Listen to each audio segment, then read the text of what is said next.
이상민과 사유리가 깜짝 결혼 소식을 전해 팬들에게 큰 충격을 안겨주고 있습니다. 이상민과 사유리는 2014년 JTBC 예능 프로그램 님과 함께해서 부부로 출연하며 인연을 맺었는데, 이 프로그램에서 두 사람은 나이와 국적을 초월한 커플로 큰 화제를 모았으며 약 2년간 결혼 생활을 이어갔는데요. 그런데 사유리는 최근 둘째 출산을 위해 충격적인 결심까지 했다는 소식이 들려왔습니다. 16일 방송된 SBS 신발 벗고 돌싱포맨의 게스트로 출연한 사유리는 제가 아기를 낳을 수 있는 시간이 길었다면 정자 기증으로 출산하진 않았을 거다라고 말하면서 진짜 결혼하고 싶었는데 결혼할 상대를 찾을 시간이 없었다라며 이상민에게 오빠도 아기를 너무 갖고 싶어 한다고 들었다라고 말했죠. 이상민이 응, 나 너무 갖고 싶지라고 하자 사유리는 근데 정자가 없다고 들었는데라고 말하자 이상민은 없진 않다, 있는데 생존율이 낮고 건강한 정자 수도 적다라고 해명했는데요. 탁재훈이 특유의 직설적인 말투로 이상민에게 가상 결혼이라도 2년 가까이 살았으니 정들 법도 한데 솔직히 반했던 거 맞지? 라고 추궁하자 이상민은 당황한 표정을 감추지 못하며 손사래를 쳤습니다. 그러자 탁재훈은 한술 더 떠 안 그래? 마음속으론 이미 고백했는데 용기가 없어서 얘기 못한 거 아냐? 라며 불난 집에 부채질을 하자 이상민은 얼굴이 빨개진 채로 그런 얘기는 그냥 방송용으로 듣고 넘어가 줘라며 허둥댔는데요. 그러나 여기서 끝이 아니었습니다. 사유리가 갑자기 끼어들어 맞잖아, 오빠 눈빛 보면 다 알았어, 서서히 나 좋아했던 거 라고 폭탄 발언을 날린 것입니다. 심지어 사유리는 우리 엄마도 오빠를 이서방이라 부르잖아, 다 알고 계셔라며 의기양양한 모습을 보였죠. 하지만 사유리의 돌직구는 여기서 끝나지 않았는데 오빠 우리도 구준엽 오빠처럼 10년 후에 만나 결혼할 수도 있지 않냐는 한마디에 이상민은 입을 틀어막으며 당황했는데요. 그런 얘기는 제발 진지하게 하지 말라고 라며 급히 수습하려 했지만 사유리는 대담하게 오빠가 진짜로 프로포즈 했으면 어땠을 것 같아? 나? 좀 생각했지. 이 말에 현장은 아수라장이 되었고 출연자들은 이거 무슨 드라마냐며 너스레를 떨었죠. 심지어 탁재훈이 그럼 이상민이 네 아이의 아빠면 어떨 것 같아? 라고 물었을 때 사유리는 주저없이 그것도 괜찮지 라고 답하며 모두를 충격에 빠뜨렸고 이상민은 그 자리에서 얼어붙은 듯 눈만 껌뻑이며 이거 다 편집되는 거지? 그렇지 라고 혼잣말을 반복했는데요. 이어 사유리 아들 제니 이상민의 품에 안겨 아빠라고 부르는 모습이 많은 이들의 가슴을 뭉클하게 했습니다.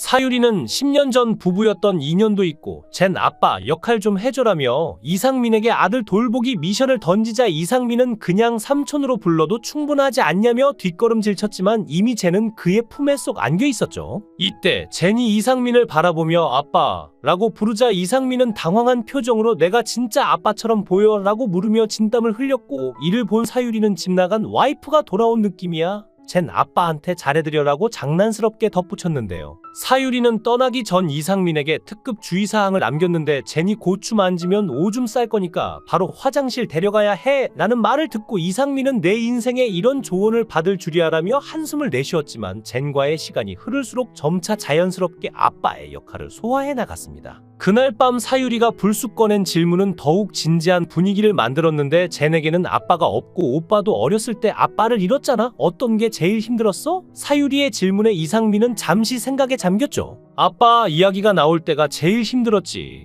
친구들이 아빠 얘기할 때 따라 할 수도 없고 나는 4살 때 돌아가셔서 기억조차 없으니까 라고 대답하자 사유리는 어린이집에서 젠이 왜 나는 아빠가 없냐고 물을 때마다 막막했던 순간을 고백했습니다. 그러자 이상민은 따뜻한 미소로 엄마가 옆에 있으면 아빠 없는 게 그렇게 힘든 건 아니야. 엄마가 젠한테 최고의 사람이잖아라며 사유리를 위로했죠. 그 후 이상민은 젠과 단둘만의 시간을 보내게 되었고 젠이 좋아하는 수영장을 설치했는데요. 이상민은 입으로 튜브를 불며 헉헉대더니 내가 이렇게 열심히 산 적이 있었나라며 투덜댔지만 젠이 웃는 얼굴을 보자 뿌듯한 미소를 지었는데 수영장이 완성되기도 전에 예상치 못한 사건이 터졌습니다. 젠이 물속에서 남몰래 이를 보고 만 것인데 젠 이건 우리끼리만 아는 비밀로 하자라며 상황을 수습하려던 이상민은 더욱 정신없는 시간을 보내게 되었죠. 모든 일이 끝난 후 젠이 춥다며 이상민에게 안기자 수건으로 젠을 감싸 안았고 젠은 이상민의 품에서 따뜻하다며 조그맣게 아빠라고 속삭였는데 이상민은 순간 말을 잇지 못했습니다. 사유리가 돌아왔을 때 이상민은 젠이 나한테 아빠라고 했어라며 자랑스러운 표정을 짓자 사유리는 그럼 아빠 역할 좀 더 열심히 해줘야겠네? 라며 웃었고 이상민은 쟤네 머리를 쓰다듬으며 너희 가족에 이렇게 끼게 될 줄은 몰랐다며 의미심장하게 웃었죠. 2014년 JTBC 님과 함께 프로그램에서 이상민과 사유리는 가상 커플로 출연했는데 이 프로그램에서 두 사람은 나이 차이와 국적을 초월한 매력적인 케미를 보여주며 시청자들의 관심을 받았는데요. 사유리의 부모님은 이상민에게 사유리와 결혼하라는 말을 대놓고 하며 이상민을 진짜 사위로 삼고 싶다는 뜻을 내비쳤고 프로그램 종영 후 이상민이 사랑했었다, 유리아라고 말하거나 계속 만날 가능성에 대해 긍정적인 반응을 보이는 등 애틋한 모습을 보여 두 사람의 관계에 대한 궁금증을 높였는데 사유리 역시 남녀 관계는 끝까지 모른다고 의미심장한 말을 남겨 추측을 불러일으켰죠. 얼마 뒤 이상민과 사유리의 이야기에 또 한 번의 전환점이 찾아오는데 바로 크리스티나가 한 방송에서 옛날에 이상민이 사유리 언니랑 사귀었었다고 폭탄 발언을 던진 것인데요. 출연진들은 일제히 진짜야라며 소란을 피웠고 크리스티나는 웃으며 너무 사랑스러운 커플이었다, 방송할 때도 정말 잘 어울렸고 이상민이 사유리 언니를 진심으로 아껴주는 게 보였다고 회상했죠. 심지어 손님들한테 과일을 술집 안주처럼 예쁘게 잘라 대접하는 모습을 보고 이상민이 정말 잘 노는 사람이라는 걸 느꼈다고 덧붙이며 그 당시의 분위기를 생생히 전했는데요. 사유리가 2020년 11월에 아들 후지타 젠을 출산하자 네티즌들은 깜짝 놀랐습니다.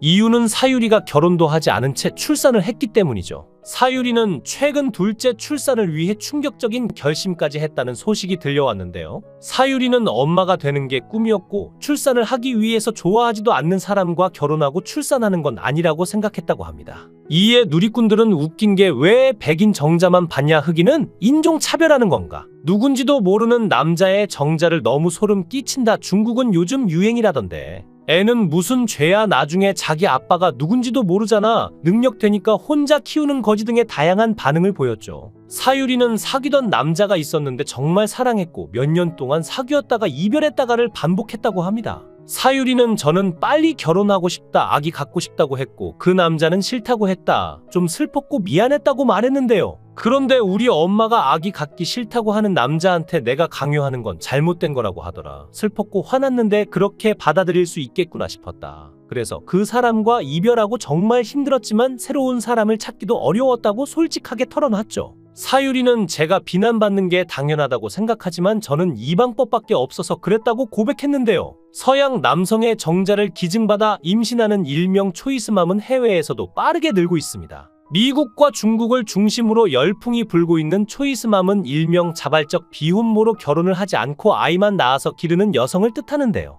문제는 초이스맘의 출산이 한국과 중국에서 불법으로 규정돼 있어 다른 나라의 정자은행을 이용해야 한다는 것이죠. 놀라운 것은 정자의 주인에 따라 정자 가격도 천차만별이라는 점인데요. 가장 인기가 많은 정자는 파란 눈을 가진 미남 대졸자의 정자였습니다. 잘생긴 외모, 대학을 졸업할 정도의 지능과 파란 눈을 가진 서양인의 정자일 경우 빠르게 완판될 정도로 인기를 끌고 있죠. 방송인 사유리는 비혼 상태로 아이를 출산해 화제를 모았고 일본 정자은행에서 서양인 정자를 기증받아 아이를 출산했습니다. 사유리는 저는 EQ가 높고 술, 담배를 하지 않는 분의 정자를 원했다라며 상대의 어릴 적 사진과 가족력을 확인할 수 있었다고 말하며 아이 아버지의 얼굴을 알고 있다고 했는데요. 사유리는 정자 기증자의 인종과 국적은 전혀 신경 쓰지 않았고 오직 건강과 EQ만 신경 썼다고 하는데 건강과 EQ가 높은 정자를 선택하고 보니까 서양인 기증자의 정자였다고 합니다. 또한 MBC 라디오스타에 출연해 밝히길 애초에 정자은행의 동양인의 정자는 한두 개밖에 없었다고 합니다. 동양인 정자 기증자가 매우 적은 건 동서양의 문화 차이 때문이기도 하고 대중적으로 부정적인 인식을 박히게 한 사건 때문이기도 한데, 특히 2018년 일본에서 정자 기증을 통해 태어난 아이가 정자 제공자를 밝혀달라는 소송을 걸어 승소했고 이후 일본인 남성의 정자 기증이 급격하게 감소했죠. 그래서 현재는 일본에 있는 정자은행임에도 불구하고 정자 기증자의 국적이 대부분 유럽 국가라고 하는데요. 물론 의도적으로 유럽 국가 출신만 받는 것은 아니고 정자 기증에 대한 인식과 방법이 가장 잘 자리 잡은 지역이 유럽이라 그렇다고 하죠. 사유리는 아기를 정말 갖고 싶었기에 혹시 몰라서 난자를 30대 시절 따로 보관했고 노산이기에 일반적인 방법으로 출산을 못할 수도 있어서 정자를 기증받아 일본에서 시험관 아기로 임신한 것인데요. 김구라와 함께한 TVN의 현장 토크쇼 택시에서의 발언에 따르면 사유리가 한국에 온 이유는 헤어진 남자친구가 한국인이어서 홧김에 왔다고 합니다. 한편 사유리는 출산 전 임신 공개를 하지 않은 이유에 대해 한국인들에게 안 좋게 받아들여질 수 있다는 생각을 했기 때문이라고 밝혔죠. 사유리는 임신 중에는 출산 후 거짓 발표까지 고민했다. 그냥 이태원 클럽에서 서양인과 만나 하룻밤 불장난을 했다가 임신을 했고 책임지고 싶어서 출산했다는 식으로 발표하려는 생각도 해봤다라고 털어놨는데요.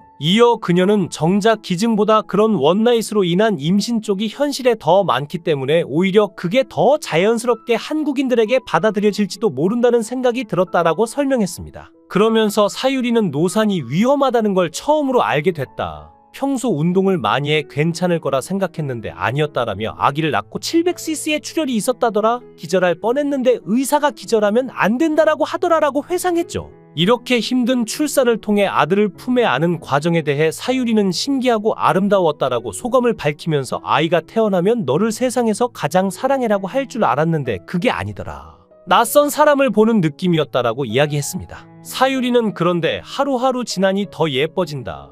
피를 중요하게 생각하는 사람도 있지만 그것보다는 함께 보내는 시간이 굉장히 중요하다고 생각한다라고 본인의 생각을 전했죠. 방송인 사유리가 일본에서 백인의 정자를 기증받아 자발적 미혼모가 된 가운데 첫째 아들인 젠에게 동생이 있었으면 좋겠다며 정자 기증을 통한 둘째 임신에 대한 소망을 고백해 화제를 모으고 있는데요. 이렇게 자발적 미혼모가 된 사유리는 KBS의 슈퍼맨이 돌아왔다에서 모두를 놀라게 만든 새해 소망을 공개했습니다. 그녀는 젠에게 동생이 있으면 좋겠다라며 자신의 소원을 가득 담아 붓글씨로 가족 1명 추가라고 적었습니다. 사유리가 둘째를 기원하자 시청자들은 충격을 금하지 못하면서도 응원의 물결을 보냈는데요. 대박 언니 이번엔 결혼해서 아기 낳길 응원해요. 결혼도 안 한 채 자발적으로 엄마를 선택한 것도 대단한데 둘째를 갖고 싶다니 너무 놀랍네요. 그럼 내년엔 젠과 동생 볼 수 있는 건가요? 등의 댓글을 달았죠. 앞서 2021년에도 사유리는 둘째를 갖고 싶다라고 언급한 바 있는데 사유리가 이상민을 마음에 들어하자 두 사람이 나이도 있는 만큼 결혼에 골인할지 희망 섞인 기대가 나오고 있는데요. 상민 씨 좋은 소식 기대하겠습니다.